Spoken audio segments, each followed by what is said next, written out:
இன்னைக்கு வந்து ஒரு பவுனோட விலை என்ன? நான் கணக்கு போட்டு பார்த்ததுல ஆல்மோஸ்ட் வந்து 72,000 கிட்ட வருது. 9,000 இன்னைக்கு ஒரு கிராம் 22 கேரட் கோல்டு.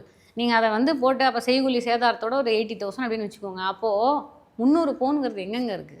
வெறும் வந்து அது மட்டும். அதை தவிர வந்து ஒரு 70 lakhsக்கு கார் கொடுத்துருக்காங்களாம். அது தவிர ஏதோ எத்தனையோ கிஃப்ட்ஸ் எல்லாருக்கும் வரவங்களுக்குலாம் வச்சு ஏதாவது கொடுத்துருப்பாங்க. Return gift. கல்யாணமே வந்து 2.5 கோடிக்கு பண்ணியிருக்காங்க.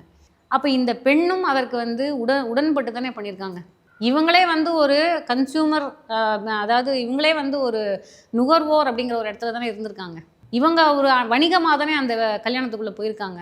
இந்த குடும்பமும் ஒரு வணிகமாக தான் போயிருக்காங்க. அவங்களும் வணிகமாக தான் வந்திருக்காங்க. மனங்கள்ங்கிற தாண்டி இது குடும்பத்தோடைய it's not a union of families at all. It was union of 2 states. 2 states simples, ஒரு காஸ்ட்ல இருக்கக்கூடிய 2 ஸ்டேட்டஸ் சிம்பிள் இருக்கிற ஃபேமிலிஸ் ரெண்டும் இணைஞ்சிருக்காங்க.